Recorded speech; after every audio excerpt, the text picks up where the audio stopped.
ने आपको एक्चुअली 62 तक पढ़ा दिया था, ठीक है। और ये दोस्तों जीपी रेटिंग का मैं जीएसके का ऑनलाइन ओरल करा रहा हूँ, ठीक है। ओरल में पार्ट 1, पार्ट 2 और पार्ट 3 आ चुका है और ये पार्ट 4 होगा, ठीक है। में भी पार्ट 3 होगा। तो ये जीपी रेटिंग का जो ओरल एग्ज़ाम होगा उसके लिए बहुत ही इंपॉर्टेंट है, तो इसको आप लोग ध्यान से पढ़िएगा, ठीक है। और आप लोग से ये भी रिक्वेस्ट है कि मेरा जो दूसरा चैनल है दोस्तों उसका नाम है अंसारी जीएस एकेडमी, ठीक है। जैसे ये सेलर अंसारी है उसी तरह वो अंसारी जीएस एकेडमी है, तो उसको भी सब्सक्राइब कर लें क्योंकि वहाँ पर भी आपको जीके जीएस और मैथ साइंस रीजनिंग मिलता रहेगा, ठीक है। तो चलिए दोस्तों हम लोग वीडियो शुरू करते हैं। नंबर 63 क्वेश्चन है, tell 3 precaution we will be taking before the rigging the stage. देखिए स्टेज क्या होता है, तो मैंने आपको पिछले वीडियो में बताया था कि स्टेज एक समझिए एक पटरा होता है, उसमें दोनों तरफ चौकोर लगा होता है इस तरह, ठीक है। और इधर से भी उसको रस्सी बांध दिया जाता है और इधर से भी रस्सी बांध दिया जाता है और लटका दिया जाता है सीप के ऊपर साइड में, और इसी पर बैठकर चिपिंग पेंटिंग किया जाता है, ठीक है। तो बोल रहा है कि जब आप स्टेज पर चिपिंग पेंटिंग करेंगे या स्टेज को जब बांधेंगे, रिंगिंग मतलब होता है बांधना यानी बनाना, तब आप क्या क्या प्रिकॉशन लेंगे। नंबर 1 है मस्ट वेयर प्रॉपर पीपी। सबसे पहले हम लोग अपना प्रॉपर पीपी पहन लेंगे, personal protective equipment. Number 2 check the stage for defect. दूसरा चेक करेंगे कि जो हम लोग यूज़ कर रहे हैं स्टेज उसमें कोई भी डिफेक्ट नहीं होना चाहिए, कोई भी फॉल्ट नहीं होना चाहिए। Number 3 inspect all the line are fitted. और उसमें जितनी भी लाइन लगी हुई है, जितनी भी रोप लगी हुई है, वो सब शुड बी फिट होना चाहिए, लूज नहीं होना चाहिए। Correctly rig the stage. और स्टेज को जब भी हम नीचे लोअर करेंगे तो वो एकदम अच्छा पोजीशन में लोअर होना चाहिए।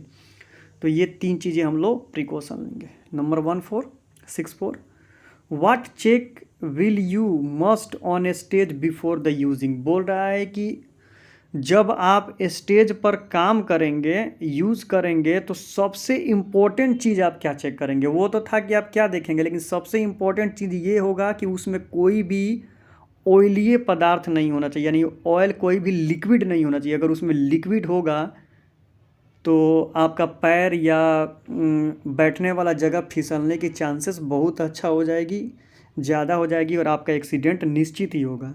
तो इससे stage should be free from grease and oil, ठीक है। Number 65 you can be rig a stage on the ship over side और ए हार्ड सरफेस। हाँ, सीप के ओवर साइड में जो हार्ड सरफेस है वहाँ पर स्टेज लगाकर हम काम कर सकते हैं। तो यस आई कैन रीग, बिल्कुल हम लगा के काम कर सकते हैं, इसमें दिक्कत क्या है। और याद रखिएगा कभी भी सेलिंग में जब जहाज़ चल रही है तब ओवर साइड में काम नहीं होता है। Can we rig a stage on the ship side when vessel is moving. यही मैंने बोला, बहुत लड़के बोलते हैं कि जहाज़ चल रही है और शिप के बाहर लटक कर हम लोग काम कर रहे हैं, ऐसा होता ही नहीं है। नो, कभी नहीं होगा। Stage should be rig when ship is no at anchor is a good weather condition. और आप तभी स्टेज पर लटक कर काम करेंगे जब या जहाज तो एंकर में होना चाहिए और वेदर कंडीशन वो भी अच्छा होना चाहिए। ये नहीं कि लहर मार रहा है और जहाज हिल रहा है उसी पर आप काम कर रहे हैं, ऐसा नहीं है। Number 64 what precaution will be taken by lowering the stage again tilting. देखिए टिल्टिंग का मतलब क्या होता है, इसी सवाल पर बहुत बहस हुआ था, ठीक है, हमारे कॉलेज में मेरे से, और टीचर का तो नाम नहीं बताऊंगा मैंने उनसे। ये टिल्टिंग मतलब क्या होता है, ठीक है। देखिए टिल्टिंग का मतलब होता है, मान लीजिए कि जो टिल्टिंग का मतलब ऐसे होता है, ऐसे ऐसे ऐसे। जैसे मान लीजिए कि हम ये स्टेज है, स्टेज को लोअर करेंगे दोनों तरफ से, तो मान लीजिए कि जो हमारा पार्टनर है उसको ध्यान से समझिए। मान लीजिए कि ये स्टेज हो गया, ठीक है। मान लीजिए ये स्टेज हो गया, ठीक है। यहाँ से भी रस्सी है, यहाँ से भी रस्सी है, और यहाँ से सीप का वो डेक वाल है। यहाँ से भी हम लोअर कर रहे हैं, उधर से भी लोअर कर रहे हैं, स्टेज बड़ा होता है। तो मान लीजिए कि हमने थोड़ा ज़्यादा ढीला कर दिया और ये ढीला करा ही नहीं, तो क्या हो जाएगा, तो स्टेज ऐसे हो जाएगा। तो ये जब स्टेज मिस बैलेंस होता है ना, तो इसी को बोलते हैं टिल्टिंग, ठीक है। यानी स्टेज स्ट्रेट ना होकर कभी किसी का ऊपर हो जाएगा और किसी का डाउन हो जाएगा। तो इसको सेफली यानी टिल्टी से बचाने के लिए आपको क्या करना चाहिए, तो सबको पता है कि दोनों का बैलेंस होना चाहिए। ऑटमोस्ट केयर शुड बी टेकन, यानी कोई भी काम करना चाहिए तो उसका बैलेंस होना चाहिए। Stage should be lower slowly horizontally, और दोनों आदमी जब स्टेज लोअर करेगा तो हॉरिजेंटली ऐसे होता है और वर्टिकली ऐसे होता है, तो हॉरिजेंटली लोअर करना है और धीरे धीरे। All person concern should be inform, और जितने भी नीचे आदमी है सबको इन्फॉर्म करना है कि भाई मैं स्टेज लोअर कर रहा हूँ। Number 6 8, how do the lowering term run of the stage, stage को कैसे लोअर करेंगे, तो जो शिव का गनवाल होता है ना उसके अपोजिट साइड से लोअर करते हैं। The lowering term must be run the opposite side of stage prevent from the tilting, opposite side से रस्सी को लेकर लोअर करेंगे ना तो वो टिल्टिंग होने की चांस बहुत ही कम हो जाती है। Number 6 9, what check will you make on the pilot ladder before using, बोल रहा है कि जब आप पायलट लेडर यूज़ करेंगे तो आपको क्या क्या प्रिकॉशन लेकर चलना है, तो जो आपके माइंड में आता है वो आप बताएंगे। Number 1, all hard would step, जितने भी पायलट लेडर मैंने आपको दिखाया था कि ये स्पेडर हो गया और इसमें 1 2 3 4 5 6 7 8 1 2 3 4 5 6 7 8 जो स्टेप लगा होता है वही बोल रहा है। All hard wood space rubber step, जो 3 पायलट लेडर का 3 जो स्टेप होता है वो रबर का होता है। क्यों? क्योंकि पायलट लेडर में जब वो नीचे लगाएंगे तो वो पानी से भीगेगा, अगर लकड़ी पानी में भीगेगा तो वो सड़ जाएगा, लेकिन रबर पानी में भीगेगा तो सड़ेगा नहीं। और दूसरी बात, पायलट का जो जहाज़ है वो पायलट बोर्ड जब जहाज़ पर टक्कर मारेगा तो वो डैमेज कर देगा, लेकिन रबर का रहेगा तो डैमेज नहीं होगा। तो देखिए, all hard wood space rubber step and spreader माने बड़का लकड़ी, टू बी साउंडेड कंडीशन, यानी साउंडेड मतलब होता है good condition. Side rope and man rope to be good condition, और जो मैन रोप होता है पायलट लेडर में और जो साइड रोप होता है वो भी गुड कंडीशन में होना चाहिए। देखिए, साइड रोप इसलिए लगाया जाता है ताकि वो पायलट उसको क्या करता है तो पायलट उसको पकड़ कर चलता है, और मैन रोप इसलिए लगाया जाता है कि मान लीजिए कि पायलट अगर बिछल गया तो मैन रोप को पकड़ लेगा। ठीक है। Step should be free from oil and grease, सही बात है कि जो भी सीढ़ी का स्टेप होना चाहिए वो ऑयल और ग्रीस से फ्री होना चाहिए। Step ladder is to be keeped ready, और हमेशा स्टेप लेडर को रेडी रखना चाहिए। अब लड़के बोलेंगे कि भैया स्टेप लेडर क्या है, तो देखिए ये जहाज़ हो गया। ठीक है, ध्यान से समझिए बाबू, ये जहाज़ हो गया।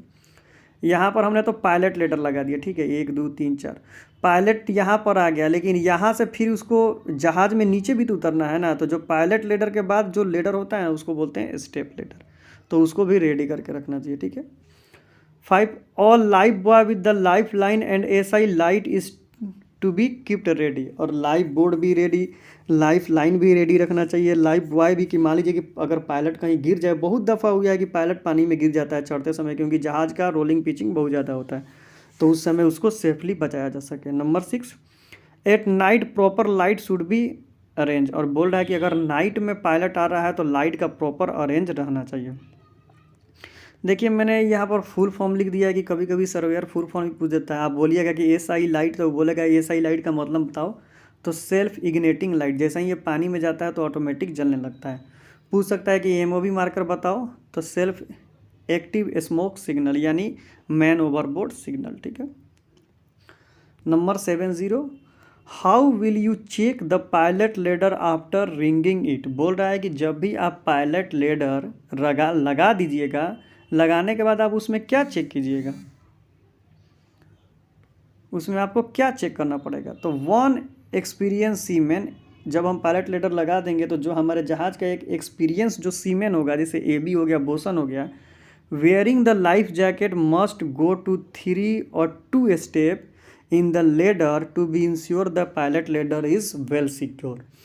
जहाज़ का कोई भी एक एक्सपीरियंस आदमी, जैसे कोई भी ऑफिसर भी हो गया या रेटिंग हो गया, जो माने ज़्यादा एक्सपीरियंस वाला आदमी है, वो पायलट लेडर पर 2 या 3 स्टेप जाएगा नीचे और जाकर उसको हिलाकर बढ़िया से हुमच कर देख लेगा कि पायलट लेडर प्रॉपर सिक्योर है कि नहीं। ठीक है, ये तरीका है। Number 71, explain the use of pilot ladder, पूछ रहा है कि पायलट लेडर का यूज़ क्या होता है। तो पायलट लेडर का यूज़ होता है कि पायलट को पायलट बोर्ड से जहाज़ पर लेके जाना और जहाज़ से पायलट को पायलट बोर्ड पर लेकर आना। Pilot ladder is use for embarkation and disembarkation of a pilot. Pilot ladder का यूज़ होता है एम्बार्केशन मने लेकर जाना और डिस एम्बार्केशन मने वापस लाना, यानी जहाज़ पर ले जाना एम्बार्केशन और डिस एम्बार्केशन मने जहाज़ से नीचे उतारना, किसको, तो पायलट को। Number 72, explain the precaution for rigging the pilot ladder at night. बोल रहा है कि अगर नाइट में अगर आप पायलट लेडर अगर रिंगिंग कर रहे हो, रिंगिंग का मतलब मैंने बताया कि आपको प्रिपरेशन करना, पायलट लेडर लगाना, तो आप क्या करोगे, तो हम लोग प्रॉपर लाइट का अरेंजमेंट करेंगे। तो proper illuminated light should be arrange, ठीक है। 73, what is the purpose of man rope in the pilot ladder. मैंने आपको बताया कि मैन रोप इसलिए रखा जाता है कि अगर पायलट फिसल गया तो उसको पकड़ लेगा। embarkation into the pilot ladder from the pilot board and disembarkation into the pilot board from the pilot ladder। Man rope पकड़ कर वो क्या करता है, तो पायलट बोर्ड से पायलट ऊपर जाता है और बोर्ड से अपने पायलट लेडर पर नीचे आता है। 74, what is the tripping line. देखिए ट्रिपिंग लाइन क्या होता है कि जब भी पायलट आता है और हम लोग पायलट बोर्ड लोअर करते हैं, तो पायलट जब आ जाता है तो मान लीजिए कि इतना बड़ा सीढ़ी को हम कैसे उठाएंगे, तो जो लास्ट स्टेप होता है ना स्पेडर का, लास्ट स्पेडर के स्पेस में क्या किया जाता है, तो एक रस्सी बांध दिया जाता है। जैसे ही पायलट ऊपर चढ़ जाता है तो रस्सी को खींच कर आराम से पायलट लेडर को ऊपर उठा लेते हैं। तो it is the recovery line attach the above the last spreader step, ठीक है। देखिए मैं आपको समझाता हूँ। जैसे मान लीजिए ये हो गया, ठीक है, 1 2 3 4 5, 1 2 3 4 5 6 7 8। यहाँ पर क्या किया जाता है, ट्रिपिंग लाइन यहाँ पर एक रस्सी बांध दिया जाता है, ठीक है। ये जहाज़ के ऊपर जब पायलट चढ़ जाता है ना, तो ट्रिपिंग लाइन में खींचते हैं तो ये सीढ़ी ऑटोमेटिक क्या हो जाती है, उड़ जाती है। लेडर माने क्या होता है बाबू, तो सीढ़ी होता है, नॉटिकल टर्म है। 76, when does a vessel ring combination ladder from the pilot board. बोल रहा है कि मान लीजिए कि कॉम्बिनेशन लेडर क्या होता है, तो गैंगवे यानी एकोमोडेशन लेडर को ही गैंगवे बोलते हैं। तो गैंगवे लेडर और पायलट लेडर को जब आपस में मिला दिया जाता है, दोनों को जब आपस में जोड़ दिया जाता है, तो उसको कॉम्बिनेशन लेडर बोलते हैं। तो मान लीजिए कि जहाज़ पायलट लेडर आपके जहाज़ पर आने वाला है और देखा गया कि ये आपका जहाज़ है और जहाज़ का जो ड्राफ्ट है वो 9 मीटर से कम है, यानी आपका जहाज़ का जो ड्राफ्ट है, यानी जहाज़ आपका बहुत ऊपर है, 9 मीटर से ज़्यादा ऊपर जा रहा है, तब बोलेगा पायलट कि नहीं बाबू हम 9 मीटर चढ़ के नहीं जाएंगे क्योंकि हम पायलट हैं, ठीक है। तुम क्या करो, इसमें एक कॉम्बिनेशन लेडर यानी अपना गैंगवे लोअर करो। तो पायलट क्या होगा कि थोड़ा दूर ही जाएगा और गैंगवे से चढ़कर आराम से यहाँ पर जहाज़ पर आ जाएगा। तो कहने का मतलब यही है कि पायलट लेडर में कॉम्बिनेशन लेडर कब ऐड किया जाता है, तो जब जहाज़ का ड्राफ्ट 9 मीटर से ज़्यादा होता है तो कॉम्बिनेशन किया जाता है। यही बात लिखा है। When freeboard of the ship is 9 metre और more combination ladder ring from the pilot ladder, ठीक है। 71, व्हाट इज़ पायलट होस्ट। हाँ, ये पूछ रहा है कि पायलट होस्ट क्या है, समझिए। Pilot hoist is the moving ladder और moving platform to lift and lower the pilot from ship. ये आपको समझ में नहीं आएगा। जैसे मान लीजिए कि ये आपका जहाज़ हुआ, ठीक है। किसी किसी जहाज़ में देखिएगा हेलीपैड बना होता है। जब पायलट हेलीकॉप्टर से आता है और हेलीकॉप्टर से आकर यहाँ पर उतरता है ना, तो उसको पायलट होस्ट बोलते हैं। अब समझ में आ गया पायलट होस्ट क्या है। 78, what precaution R be required when using the pilot host. बोल रहा है कि जब हेलीकॉप्टर चॉपर का जो पायलट आएगा पायलट को नीचे उतारने के लिए, तो क्या क्या प्रिकॉशन आपको लेना है। तो inspection of the pilot hoist are very important. सबसे पहले वेरी इंपॉर्टेंट से उसको इंस्पेक्शन करेंगे। Number 2, the pilot hoist should be tested before using of the safely. Pilot hoist जो पायलट होस्ट का सीढ़ी है उसको प्रॉपर सेव कर लेंगे। It should be safe for embarkation and disembarkation. वो आने और जाने के लिए सेफ होना चाहिए। A responsible officer must be supervise this operation. और जो एक बहुत ही अच्छा ऑफिसर हो आपके जहाज़ पर, वो उसके देख रेख में ये सब होना चाहिए। 79, explain precaution for rigging the scaffolding. Scaffolding के बारे में पिछली बार भी मैंने बताया था कि क्या है। तो एक प्रकार का ये मचान होता है, एक प्रकार का ये क्या है, भाड़ा है, जहाँ पर आदमी बैठकर काम करता है बिल्डिंग पर। Safely secure and supported, provide with the safe access, ताकि आराम से आदमी जा सके। सफिशियंट डेक होना चाहिए और provide with the guard rail. मैंने पिछले वीडियो में बता दिया, आप जाकर देख लीजिए, इसलिए मैं इसको एक्सप्लेन नहीं किया। 80 where will we find the safe working load of the scaffolding. Scaffolding का सेफ वर्किंग लोड कहाँ लिखा रहता है, तो जो उसका टेस्ट सर्टिफिकेट आता है ना उसी पर लिखा रहता है, ठीक है। 81 what test is required before using the scaffolding to be supported. वही बात बोल रहा है कि क्या क्या टेस्ट आप करेंगे। Escape folding should be safely secure and supported, वही है। Provide with the safe axis, safe level भी होना चाहिए, सफिशिएंट डेक भी होना चाहिए और हर एक पर गार्ड रेल लगाना चाहिए ताकि कोई आदमी फिसले तो उसको पकड़ ले, ठीक है। अब मोरिंग स्टेशन पर बहुत ही अच्छा, जब मोरिंग स्टेशन होता है ना, मोरिंग स्टेशन हमारे जहाज़ पर होता था तो मेरे को कोई आदमी बुलाता ही नहीं था, बोलता था कि अंसारी को मत लाओ, ट्रेनिंग है, क्योंकि मोरिंग स्टेशन पर बहुत डेंजर खतरा होता है। अगर एक बार भी अगर रोप टूट गया तो कितने आदमियों को मौत के घाट उतारेगा कोई बता नहीं सकता है, तो प्रिकॉशन वहाँ पर बहुत लेना पड़ता है। मोरिंग ऑपरेशन का मतलब होता है जब जहाज जेटी पर चल रही है और उसे रस्सी से बांधा जाता है। Use of the old and damage mooring wire may be concert accident. कहने का मतलब है कि अगर ओल्ड रोप यूज़ करेंगे और डैमेज रोप यूज़ करेंगे तो एक्सीडेंट होना ही होना है, और एक्सीडेंट होगा तो भयंकर आदमी मरेगा ही, याद रख लीजिएगा। अनक्लियर मोरिंग एरिया में भी कॉजेज ऑफ एक्सीडेंट। अगर मोरिंग का एरिया सेफली ना हो तो भी एक्सीडेंट होगा, पक्का एक्सीडेंट होगा, ठीक है। तो जो मोरिंग का एरिया होना चाहिए उसको अनक्लियर रखना चाहिए, ठीक है, क्लियर रखना चाहिए। Number 3, if mooring line are not properly secure may be causes of accident. अगर जो मोरिंग लाइन है, रोप है, उसको प्रॉपर सिक्योर नहीं करेंगे, अगर ढीला रहेगा तभी भी एक्सीडेंट होगा। Number 4, if mooring equipment are not properly maintain may be causes of accident. अगर मोरिंग विंच हुआ या पैलेट हुआ या कोई भी मोरिंग से रिलेटेड इक्विपमेंट हुआ, अगर वो प्रॉपर मेंटेन में नहीं है फिर भी एक्सीडेंट होगा। 5, अनट्रेंड मोरिंग स्टाफ में भी कॉजेज ऑफ एक्सीडेंट। अगर किसी को नया ट्रेनी गया है और उसको पता ही नहीं है ब्रेक कब दबाना चाहिए और क्लच कब छोड़ना चाहिए, अगर वो क्लच की जगह ब्रेक दबा दिया तो एक्सीडेंट होना ही है। बाइट ऑफ मोरिंग लाइन में be causes of accident. Bite का मतलब होता है कि जो क्वाइल है, अगर क्वाइल के आसपास अगर आप आ गए तो भी आपका एक्सीडेंट होगा ही होगा। If crew are not aware the snap back zone may be causes of accident. ये तो बहुत इंपॉर्टेंट है भाई, जहाज़ पर हर एक जगह स्नैप बैक जोन बना रहता है। स्नैप बैक जोन क्या होता है, देखो स्नैप बैक जोन ना पीला रंग से उसको रंग दिया जाता है। जैसे मान लो कि यहाँ पर जेटी है और ये जहाज़ हो गई, यहाँ पर रस्सी है, ठीक है। अगर रस्सी मान लो कि बाई द वे टूटेगी ना तो एक बहुत डेंजर स्पीड से वापस आकर इस तरह रिकॉइल होगी, और जो आदमी इस एरिया में पड़ गया उसका समझो कि सत्यानाश कर देगी।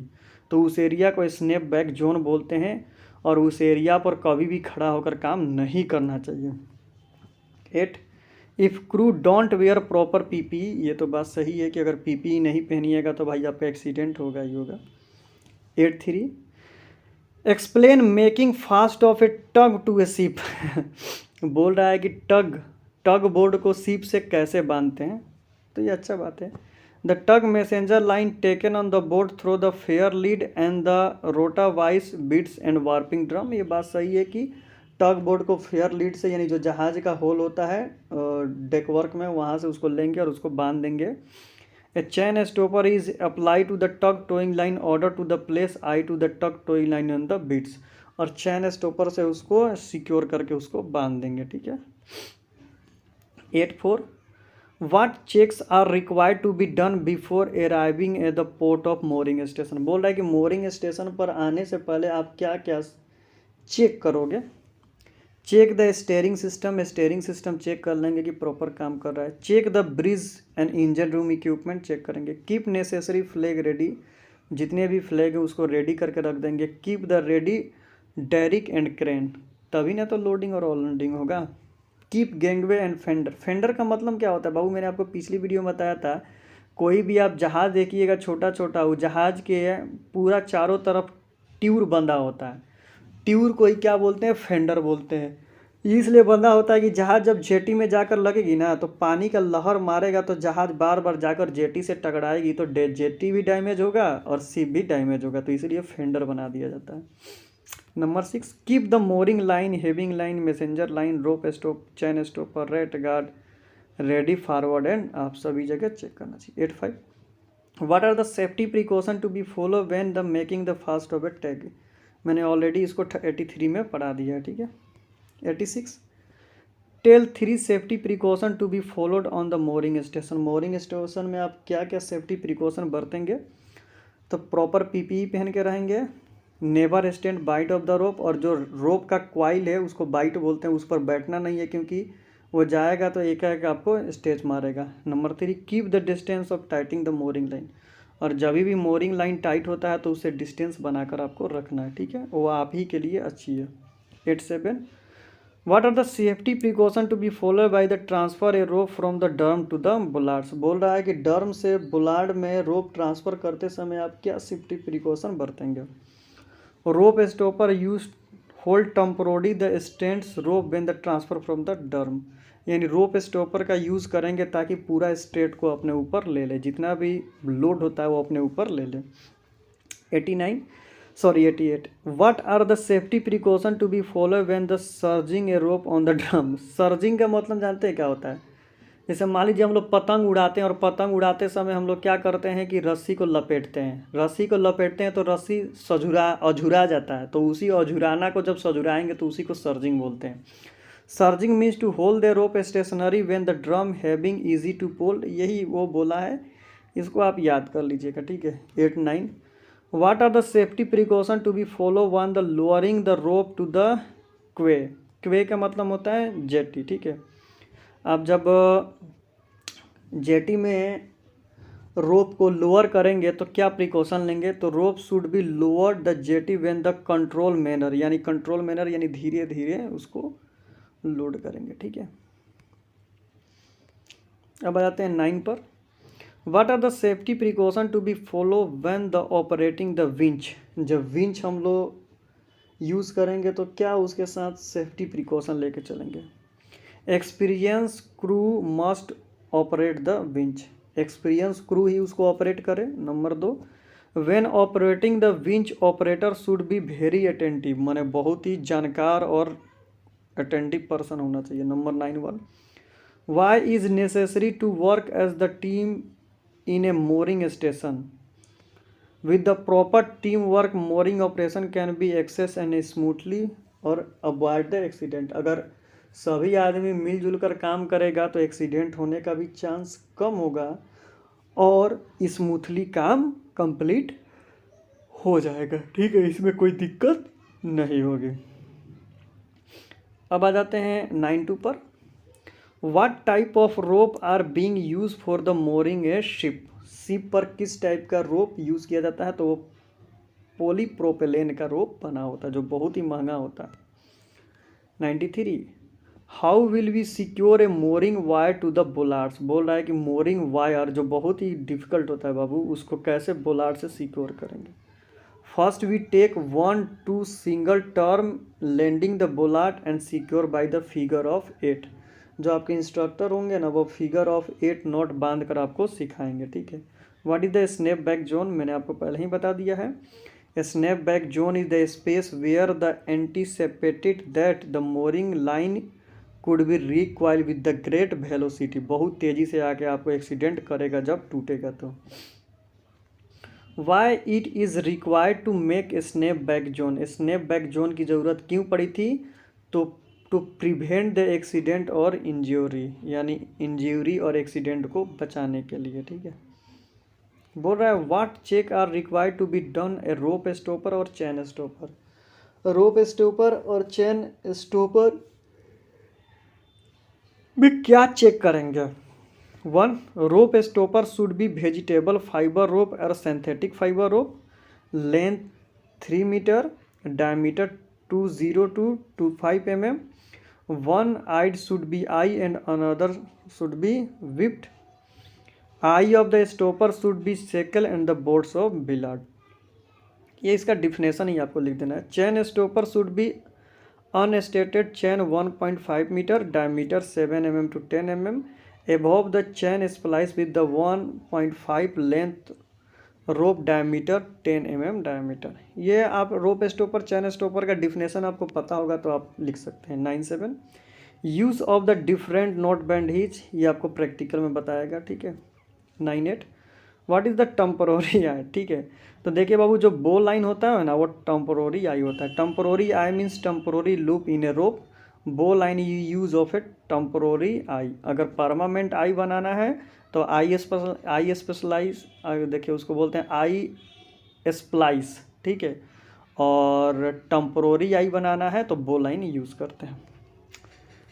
99 what is the purpose of weeping. देखिए वीपिंग क्या होता है, जैसे मान लीजिए कि ये रस्सी हो गया, अगर रस्सी को हम लोग इस तरह काट देंगे और काटने के बाद जो ये रस्सी बचेगा ना, इसमें से रस्सियाँ धीरे धीरे उभरना शुरू हो जाएगा, ठीक है।